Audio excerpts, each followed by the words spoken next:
we arrived at this hotel and there weren't enough rooms. So we actually had to have 5 of us in a room without air conditioning. It was 45 degrees. But in the end, I won it twice. Like, they have to win it out of me, you know? I remember one time finishing and my eyeballs were so dry because I was so dehydrated I couldn't blink, and my eyelid it got stuck. Oh my God. I've always been very certain I wasn't going to win. Lucky you. I don't think I've ever known you not enthusiastic to race. Well, you're actually right. I'm always enthusiastic to race, every single race.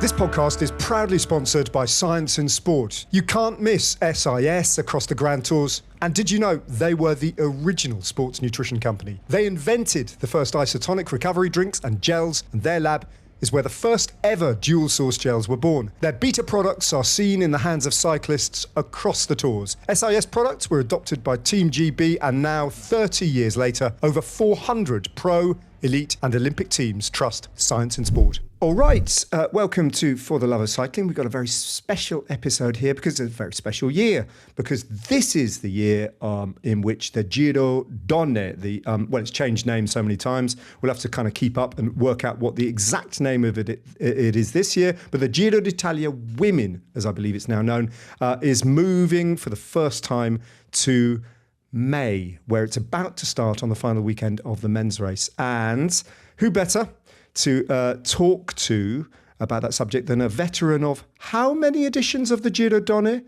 Lizzie, did you race, do you think? That's a very good question, Ned. It must be about 10, I reckon. You started early, didn't you? I was looking back, I think you raced the 2009 edition or something like that, really early doors. I did. Well, I won the Young Riders jersey, so I must have been fairly young. Absolutely, yeah. It is, Lizzie, you spoke about this before on the pod. It is actually, I don't think it's widely understood, especially for people who don't follow women's racing as closely as they should or will.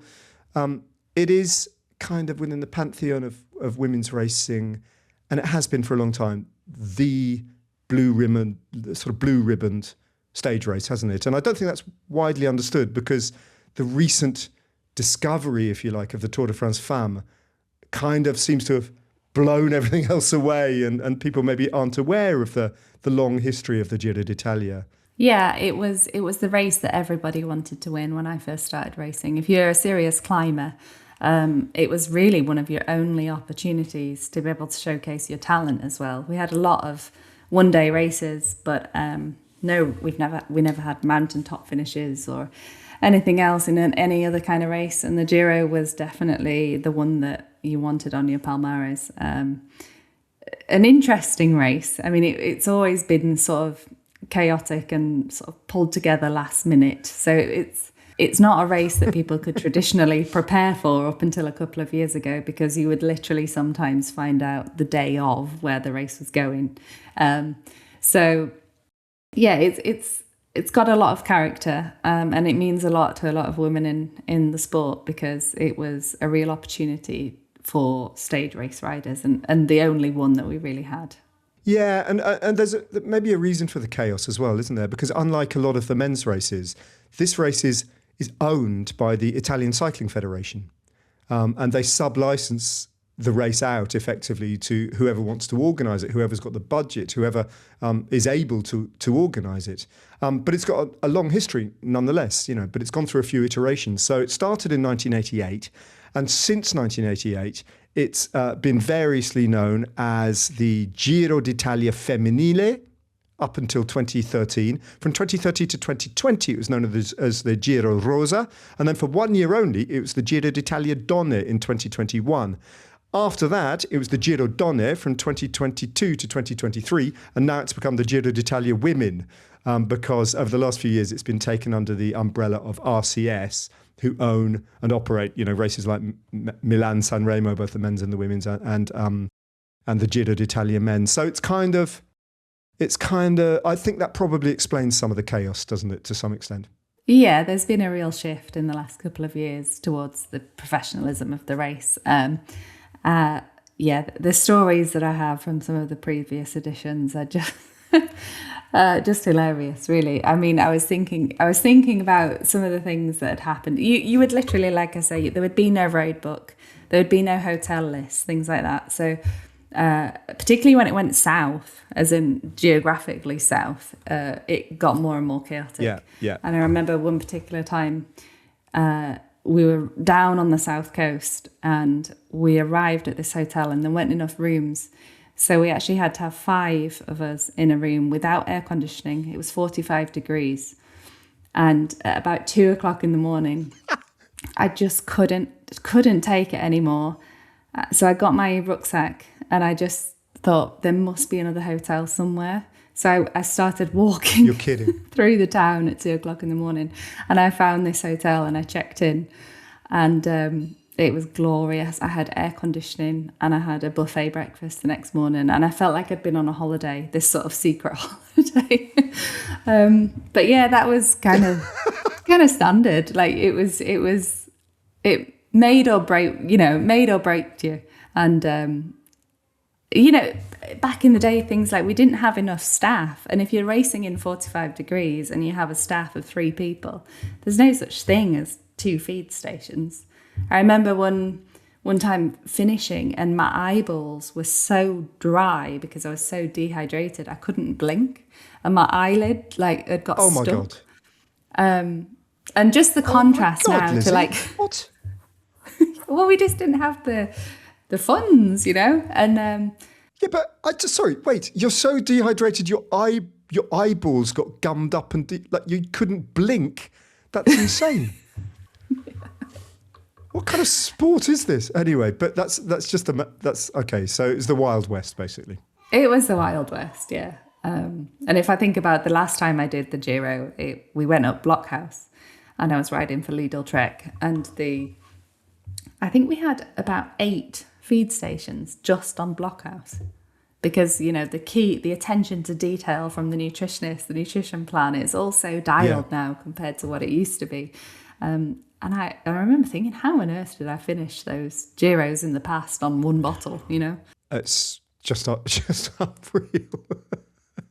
But your personal record at the Giro, I mean, it's a real climber's parkour, isn't it? And you were many things, Lizzie, but you were never, I don't think, a pure climber in your career. But you had some good results, didn't you? You came close on a couple of occasions to taking stages. Yeah, I mean, I won a couple of TTTs in the Giro. Thank you, Ellen van Dijk. Yeah. I chose my teammates well. And I was 4th on GC in 2021. I was probably in the form of my life. That was pre-Tokyo, postponed Olympic Games. And I pulled off a result there. Actually, we were supporting Elisa Longo Borghini there, but she got sick, so I kind of had to step into the GC role. And I think that's the only reason why I pulled off a GC result, because I wasn't going for it. It just happened by accident. I was one of those, happen by accidents that we see sometimes you outperform what you're capable of if you're up on the GC, if you know what I mean. Yeah, it was an accidental result, that one. But so this is your first time, your first year ever just watching from the outside the way the women's peloton is evolving and changing and who's coming to the fore. The Vuelta's just finished with a bit of a surprise winner. It must be said, a new name to be reckoned with, a teammate of Elisa Longo Borghini. Where do you think, and now that the race has shifted to its new place in May, it's going to encourage a much stronger peloton, isn't it, in the Giro d'Italia women than maybe we've seen over previous years? Yeah, although I think there might have been a bit of tactical sort of logistical arrangement of people's seasons this year, I think, when they saw the fact that Demi was skipping the Vuelta and doing the Giro. I think a lot of riders saw the fact that Demi was missing from the Vuelta as an opportunity to try and take the Vuelta. And it backfired because there was a surprise winner at the Vuelta in Blasi. I mean, she's a phenomenal athlete. She's only 23 years old. Everyone kind of was surprised when she won in Amstel, but then to back it up and prove that it absolutely wasn't a fluke by winning the Vuelta overall. She's a real deal, isn't she? Yeah. Yeah. She's the real deal, absolutely, yeah. So the Giro, I'm not sure that we're going to see the strongest field this year, actually, because, you know, like the Cassias, the Paulines did the Vuelta, and that was a big ask after the spring. So whether they're going to jump into the Giro or not, I'd be surprised if they will, because, of course, everybody has to have a rest somewhere. And still in women's cycling, we're not quite at the same strength and depth as men's in terms of the real stars like Pauline, like Cassia. They're performing in the Ardennes and the Cobble Classics, then the Vuelta, then the Giro, then the Tour. You know, there's still not the specialisms that we have in men's cycling, so that they have to pick and choose, really. Yeah. All right. Well, I think we can hear from one of your former teammates actually now, and a little interview we recorded a little while ago, and it's quite a special interview actually, because this rider has won the Giro Donne, the Giro d'Italia Women, whatever you want to call it, for the last 2 years. And she is one of the best riders that Italy has produced for a generation, bar none. The multiple national champion, Elisa Longo Borghini. Hello, well, this is a first for me, my first introduction. Luckily, I know a lot about this rider, so it's going to be quite easy. Double Giro winner, soon to be potentially third Giro Donne winner, we hope. Winner of 2 Tour of Flanders, 10 years apart, I think, almost. Incredible athlete, multiple national champion, Olympic bronze medalist twice. This is none other than Elisa Longo Borghini. What did you think, Elisa? Have I got a future? Yeah, you have a future. Yeah, you can commentate races, and you can be a presentator probably. Thank you. How are you? No, I'm okay. Thank you very much. I'm on Teide, preparing for the Giro. And we are at the end of the camp, so pretty tired, I'd say. Yeah, well, you know what I did today? I went on a bike ride and I uploaded it to Strava. I know things have changed, Elisa, but I saw that you took a Queen of the Mountains today. Did you know that? Yeah, I knew I knew that from the beginning of Chio to the top of Teide. But I have to admit my sin. I was behind the motorbike. So yeah, I don't know if it counts or not. You can flag me, but still, it's an effort, right? Yeah, no, I wouldn't have admitted to that. I think you should have just claimed it. But yeah, still impressive. Good job. Are you feeling good? Thank you. Yeah, I'm feeling definitely better than the spring, where I caught I don't know what I caught, like it was a bronchotracheitis that I had to treat with some antibiotic, and yeah, I was basically sick for a month and a half. But now I'm feeling way better, and going a little bit uncertain into the Giro, but sometimes it's the best way to go into a Grand Tour, right? I don't know. I've never gone. I've always been very certain I wasn't going to win. So. Lucky you. Elisa, can I just dive in and Lizzie already heaped the pressure on you by saying you're a 2-time Giro Donne winner, soon to be a 3-time Giro Donne winner. I was just looking back at, the results of the last 10 years of this race, and you were single-handedly responsible for ending nearly a decade of Dutch domination in this race. If it wasn't Anna van der Breggen, it was Annemiek van Vleuten. And if it wasn't Annemiek van Vleuten, it was Anna van der Breggen. And before that, of course, Marianne Vos won it, I think, 5 times, didn't she? But you've won the last 2 editions. Neither Anna van der Breggen nor Annemiek van Vleuten managed to win 3 in a row. So it's obviously like a really hard thing to do. Yeah, seems like you guys are giving me some pressure, right? But, that's exactly what we're here to do. Yeah. Thank you. It's for sure very hard. Like the competitors are very strong, and but in the end, I won it twice. Like they have to win it out of me, I don't feel that much pressure. I'm just like going to the start line and do my best together with my team, and then we'll see. I tried to prepare as best. As I said, in the spring it wasn't I wasn't really lucky, but now I feel okay. And yeah, I'm actually enthusiastic to racing again. I don't think I've ever known you not enthusiastic to race. Well, you're actually right. I'm always enthusiastic to race, every single race. How often did you guys, because you were teammates for so long, how often did you guys actually share a room? And like, when you were teammates, were you often like in the same room? And like, was that easy? Were you a good pair? I'm curious to see what Elisa thinks. Well, for me, yeah, Lizzie is such a nice person to share the room with. She's she's the only person I've ever seen to come to the Giro with a trolley, like the small one. And I admire her too because she's so organized and she can fit everything in the small trolley. And I have this big luggage, and I'm like, how can she manage this? Because I don't have to take any trophies or extra jerseys home, Elisa. That's why. Nah, that's not true. no. Come on. And but anyway, Lizzie was a very good teammate and very good roommate. Do you want the truth, Ned? Or? Yeah, go on then. Go on. No, Elisa was a brilliant roommate to have, especially for me because I actually think she's more organised than me. If you're talking about the road book, she knows what's happening days in advance, obviously. And she kept me on track, She always knew what time the bus was leaving, those sort of things. So actually, of the two of us, I would say Elisa is definitely the more organised. Sounds to me like it's a dead heat in a kind of like a very organised like room, frankly.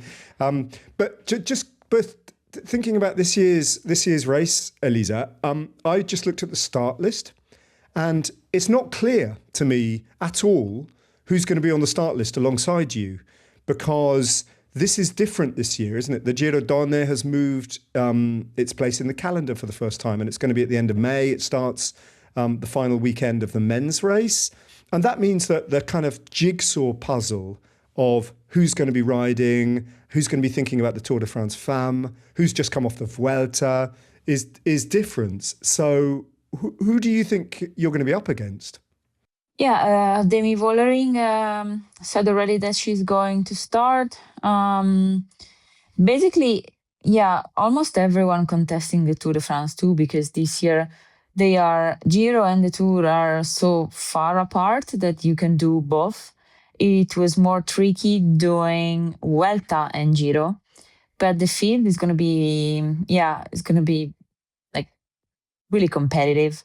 Do you think Pauline will do it? No, I don't think so. Pauline was scheduled for La Vuelta and the Tour de France. Kasia Nievadoma wanted to do the three, but I'm not sure if she's starting.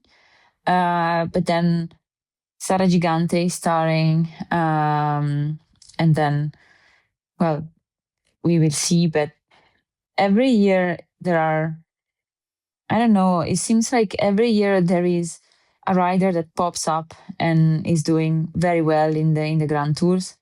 And I'm actually curious to see who's the one this year. Yeah, it's really changing. The sport is, who would have expected that Blasi would have won in the Vuelta? It's really, there's so many up and coming talents, and it's really exciting to be a part of, to watch anyway. I'm pleased I'm not racing anymore, Elisa, but you're still the best. You're still on top, which is really, really impressive considering the change in the sport and the development in the sport, that you're still so motivated and so professional and, still on top. Thank you, Lizzie. I think it's your Giro to lose. And to be honest, I think it's going to be a 2-horse race with Demi between you two guys. That's what I would expect. Yeah. Because I think although you've got young up and coming talent, I think for them to be able to transfer that over the 9 days of the Giro to actually consistently to get a GC result is something altogether different. And especially in the Giro, because it's not really like the other Grand Tours in a way. It's a little bit more, it's in the same way that the men's Giro is a little bit more dynamic and has a few more surprises. The women's Giro is often the same as well. So if anyone can handle it, I think it's Elisa. She's done it twice before. So, well, thank you. I take this as a nice compliment, and especially from you, Lizzie, So Elisa, just looking at the course, it starts with, it starts up in the northeast of on the Adriatic coast, but right up just north of Venice. There are a few stages where, it's very, very flat. There aren't many climbs around there. The organisers have chucked in a couple of difficulties on a couple of stages, but it feels to me like maybe the first three stages, everything should stay quite tight, and it probably will come down to a big group sprint on most of those first three stages. But it gets much more difficult after that, doesn't it? Yeah, definitely. Like the first three stages are more suited to sprinters. Although the third stage has a small climb, which can be like kind of annoying for some sprinters. Like they can, like it could be like a place where you can attack, like a punchy rider can attack and maybe going to the finish. But it's still 20K to go, and yeah, from my point of view, it's going to be a bunch sprint anyway. And then then we transition into the mountain time trial, which is tough. Especially the central part. It's like 5K at 10%, 10.6%, and then in total it's 12K. But it's going to be like the first big shake to the GC. And the next stage, it is very hard. Nobody is actually really considering the stage after the time trial, but I've been reckoning it. And it's a very tough and demanding stage. That's the stage where it just kind of goes up and down all day, right? But without any really big, like monster climbs. But sometimes those days, Elisa, I think they can be weirdly decisive, can't they? Because you can spring a surprise on those sort of stages. Yeah, well, it's going up all day, not a lot down, because we start in Longarone, then we do the valley to Cortina d'Ampezzo, and it's just like slightly going up. We hit Passo Tre Croci, which is 7.5K, like not super steep. Then we go down into a valley, and after a while we hit Passo Sant'Antonio. It has 18 switchbacks, so it talks by itself. So it's definitely hard. And then we dive into a valley, and we go immediately up, and we do 2 loops with this climb that has, I'd say it's around 4K. But you don't go down immediately. You stay on the crest of the mountain for quite a while, and you go left and right, a little bit down. Then you have some kickers. Like it's really, it's really, really hard. And I love listening to you describe it, Elisa, because you're clearly so prepared. Lizzie, I was just going to say the same thing. Like Elisa is living it already. She's you can see her visualizing and every single hairpin, I was almost there with her, especially when you I love the way Italians describe things, especially when you use Google Translate. Sometimes it's hilarious. But like the way you said, and then we dive into a valley. I'm just thinking of your poor rivals trying to follow you diving down a descent. I cautiously go down is what I would do, but I can imagine you diving down. Yeah. All right, don't let Lizzie pressure you any more than she has already. No, she performs well under pressure, Ned. All right, okay, all right. Pile of pressure, yeah. If you're not in pink, there's a problem, Elisa. So sort that out.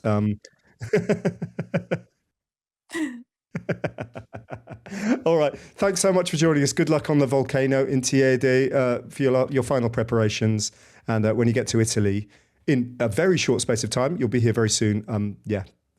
Good luck for your attempt to win a third consecutive Giro Donne. Good luck, Elisa, and thanks for joining us. Yeah, thank you. So, Lizzie, that was Elisa Longo Borghini. Is she always that nice? I mean, genuinely? Like that? She's weirdly nice, wasn't she? She was nice about you. She was just nice generally? Or is that an act? Is she actually really quite an unpleasant person, just pretending to be a super nice person? No, she's one of those multi-talented, intelligent, nice, kind people. Yeah, there's no There's no show with her. She is absolutely who she is. And brilliant teammate and brilliant person. And I think it's going to be exciting to see her in the Giro, because from that interview, you could see just how prepared she is, couldn't you? Oh, like when she started talking about that particular stage, what is it, stage 5 or whatever, and she's just visualizing the whole thing. It was insane. She's so versatile as a rider. This is the thing that blows my mind about her, that she's got this great record in the classics. She was after you won Paris-Roubaix, she stepped up when you were teammates and won the next edition, Tour of Flanders, as you say, but then to win 2 of the Grand Tours, she really does fit into that kind of very elite group of riders over recent years who can kind of, in a Pogacar style, do it all. I think for Elisa, what she maybe lacks sometimes in terms of natural physiology towards climbing, she makes up for in mindset. I've never known anybody train as hard as she does or focus as much as she does, like in terms of her preparation. She is absolutely, of course, everyone's all in, but she takes it just to the next level and so consistently throughout the season. She doesn't back off ever. Like, she's always good. She never has dips. So yeah, she's quite something to kind of witness. Yeah. Yeah, phenomenal. Well, you mentioned you've been out on your bike, albeit maybe briefly, Lizzie. Is that like a habit you're going to persist with, or was that just a blip and an aberration getting back on the bike? Or have you started enjoying getting back on the bike? I think I did a bit of a Pete. So I went for a run because I really like running. I've discovered that's quite nice, time efficient. But I did 8K and I probably shouldn't have done that. So I've got a sore knee. So. Okay. Yeah. You've learned your lesson. Yeah. I've learned my lesson. That's not doing a Pete. Doing a Pete is way worse than that. Because he doesn't even scratch the surface of doing a Pete. All right. It's lovely to speak to you. And we'll be speaking again soon when the Giro Donne gets underway. I'm sure of that. Ciao. Yeah. Cheers, Ned. Ciao. And don't forget that for the love of cycling, at the men's race at the Giro d'Italia continues daily with me and Jacopo. This podcast is proudly sponsored by Science in Sport. You've seen Beta fuel gels and recovery drinks in the hands of the riders. Now it's your chance to get your hands on some SIS goodies. If you spot Science in Sport on TV or in a photo, clip it, post it, share it, tag Science in Sport on Instagram, and include #LoveOfCycling in the caption. This will give you a chance of winning a 3-month Beta fuel hamper, perfect for a training block, courtesy of our friends at Science in Sport.